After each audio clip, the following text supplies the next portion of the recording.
Hello. Sam, hi, it's Emma Griffiths. I've got Alex and Ian here from Lucha Mexico. Are you ready to go? Oh, yeah. Okay, you're born ready. Thank you, my friends. Have fun. Okay. Alex. Hi, Ian. Hey, Alex, Ian. Hey, thank you so much for calling to the podcast. This is awesome. I just wanted to jump right into it. I watched Lucha Mexico last night. I watched it like 3 times. It was awesome, man. Well, thank you so much. Thank you. How do you like this? Yeah, I'm a big wrestling fan myself, and you guys have done a tremendous service to the sport of professional wrestling. And quite honestly, I knew it was going to be good because I watched Better Than Something. That was a while ago. So. Oh, that's awesome. Thanks so much. Like I said, I just want to get right into it. You guys did a great service. You covered like Pero Aguao, Fabian, Sexy Star, the Women's Revolution. I got in Mexico, not to mention the main characters like Shocker, Jay Strongman, and like just their day-to-day grind. I'm curious, what made you, what got you exposed to professional wrestling? I've been a fan pretty much my whole life, and I always wanted to make a wrestling film. And when I got into documentary, I knew that there was a different side of wrestling that a lot of people don't get to see, and they don't know about it, or they just don't get to see it. But either way, it's not something that's been in a lot of films or even TV. And one of the angles I liked was I was thinking of making a movie in the U.S., obviously. But I like the idea about how some guys go down to Mexico to either rehab or to sort of build their career or to, just for the extra work, whatever it may be, because it's good down there. But my initial thing wasn't that I was going to focus on that. Alex and I were working on another film together. Well, we were doing that and we were doing another project actually at the same time. But regardless, we were doing Better Than Something, and I was showing her. I was like, well, I really want to do this wrestling thing, but I think I'd like to go to Mexico and do at least part of it there. I was showing her some matches, and that just all of a sudden it kind of took off. I know, and I have no childhood love for wrestling. I didn't grow up around it like Ian, but my mother's Mexican, and I have a tie there. And when Ian showed me the wrestling lucha on I think it was like 3 in the morning. I was like, watch this. I said to him, you know what? Don't make the American wrestling movie. Make the Lucha Libre movie, and if you do, I'm going to do it with you. Because I just wanted to know more about it. I mean, seeing the masks, obviously, the high-flying moves, and the women in there, I was super excited to learn more about it. And so that's sort of where it started. We went down to Mexico. I gotta say, if this is your first exposure to professional wrestling, you really hit a crash course, because Lucha Libre to some degree is like ridiculously much how seriously they take that over, I guess Americanized it. Yeah, you really just dove in head first. Totally. I have to say, I'm glad you see that, because we had, like I said, we had no direct contact, or it really was just us going down there to and saying we want to make a movie about this, and it was immediate for us that it was a big world. I mean, there was no doubt that in our mind that we were going to have to spend the time, because just making a film about one wrestler was something that didn't interest us. There was so many things going on, as you know. I mean, there's so many facets to the whole sport. So we were trying to get all that, and that's what took so long is following all of this.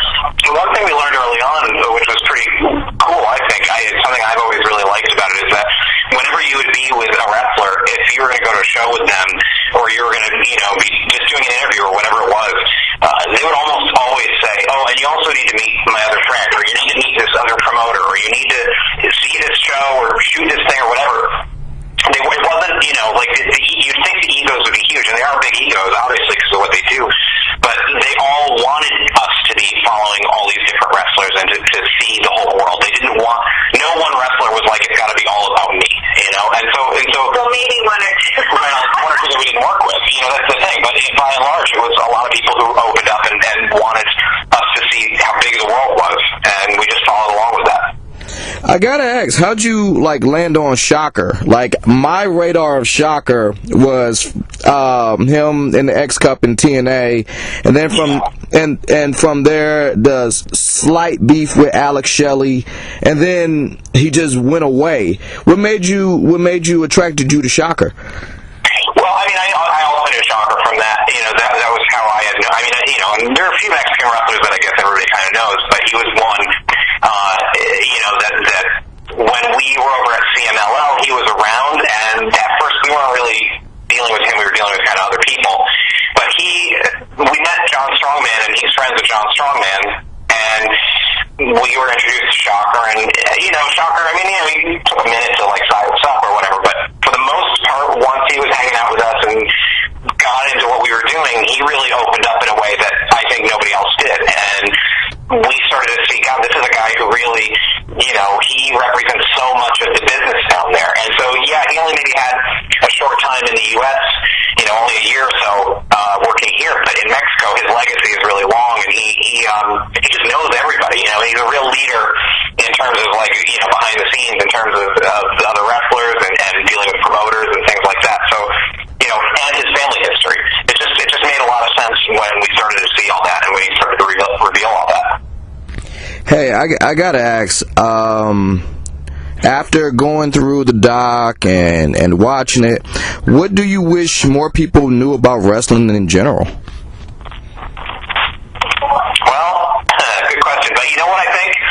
For me, it's always been that this idea of real and fake isn't important. That those guys are out there to put on a show, and it's a tough show. It's like they are getting beat up. You think that they're not, people who don't know, they think that it's really fake and choreographed, and it's none of that. This is a stunt show. This is a really high impact stunt show, and these guys go out and do it at least every night, sometimes a few times a day, and it's part of that culture in Mexico. So we've got sort of two sides of it. To see wrestling from a different perspective, but also see a different side of Mexico. The more positive side, a more family-oriented side. That there's a life down there that's not like drugs and violence. There's violence in the ring, but that's the point. It's the catharsis. So I would add just that it's true. I mean, I think again, our initial idea of making this film was to show that it's. I think we're used to seeing the wrestler type of movie that it is like drugs and. Small little arenas and just a brutal lifestyle, which there's no doubt that there is some of that, but ultimately these wrestlers are super happy and they love what they do, and they're not pumping drugs in themselves, they're clean, and so I think that you'll see that in this film too. So we're excited about that. Hey, I'm glad you kind of brought that up. When you talked about the drugs and the stuff like that, you take another documentary, sort of Beyond the Mat, were you guys very hesitant, to want to not necessarily be involved in this because of a lot of controversy that came up with about the drug and the culture and stuff like that? Were you guys? No, go on. No, I was just saying, did people pull out or looked at you guys skeptically or anything like that? Yeah, of course. And it's a secretive kind of business. So there are a lot of people who, they just don't want to reveal that much. And there were, there were a lot of people that we ended up becoming friendly with when we were there, but they're not in the film, and we didn't shoot anything with them because it just wasn't. That's not. They don't want to do it that way. They like to keep it secret. But I don't think in those cases it was drugs and that kind of stuff. It's just that because of things like Beyond the Mat and other films of that type, there's a feeling, there's a wariness that, they don't know how we're going to represent them. A lot of the stuff in those movies sometimes, is something that the wrestler didn't know was going to be represented that way. And we wanted them to know that anything we did was something that they could look at and go, yeah, that's the truth. Even if it's a harsh truth, they weren't going to feel like we were taking advantage of them. So that was a big part of it, and we knew that there was that history of how people perceive those movies and filmmakers, and it was something we had to be really careful about. While making that, what was the biggest challenge of making a film, or was that it? There's so many. Honestly, there are. I don't want to, I could list a bunch, but the biggest I think it would be is really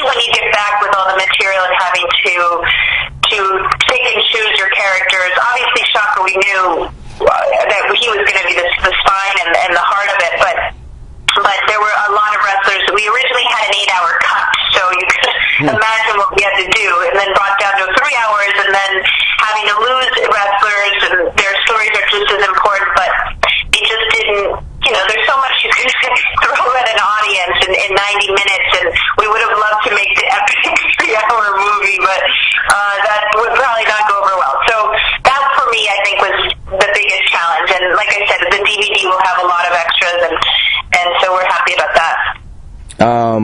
What about funding? Was that a challenge? That's always a challenge. Yeah, in post especially.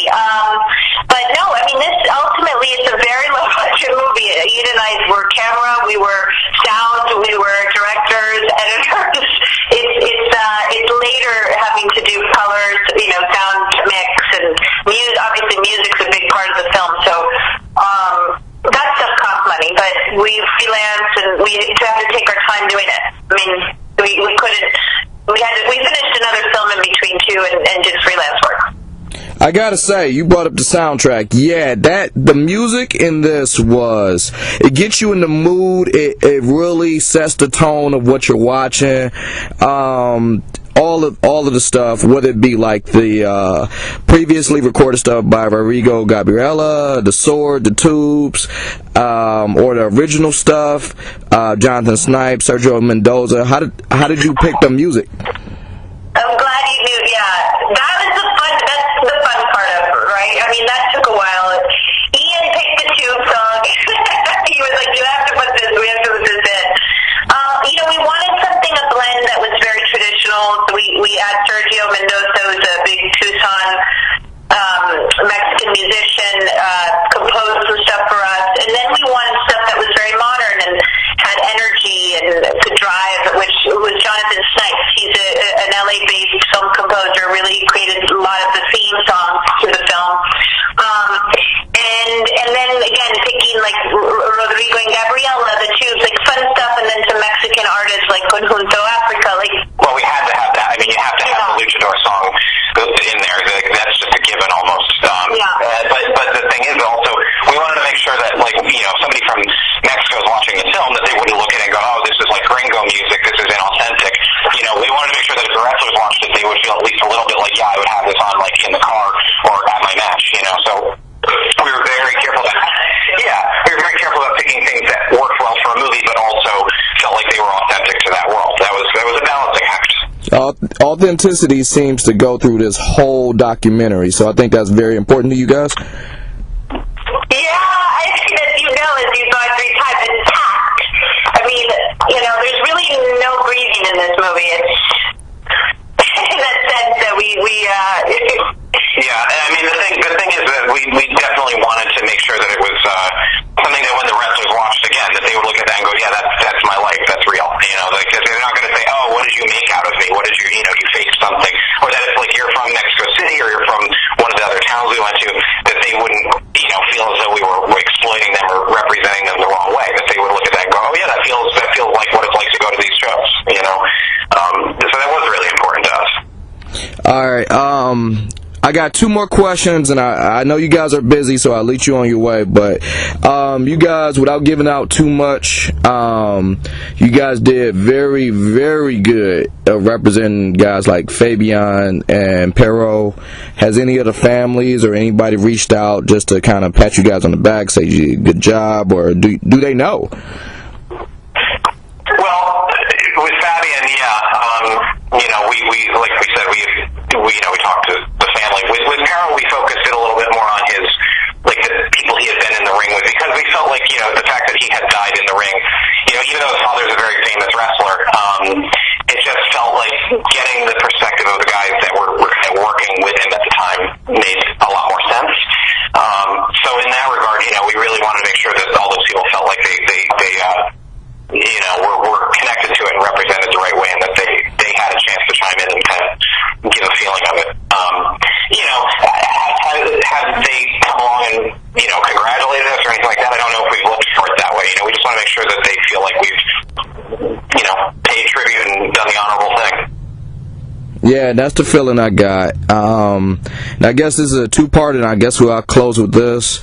Do you have any, long-term goals for the movie? Something that says, this gotta happen before I say this is a success? Something? Well, I think it's a success. I mean, we feel really excited right now because this, finally the wrestlers can see the hard work and the time, and for a while when you're making a doc, you're telling them this is going to get out there, but you never know. It's all a gamble, unless you have support from a network right before making the thing.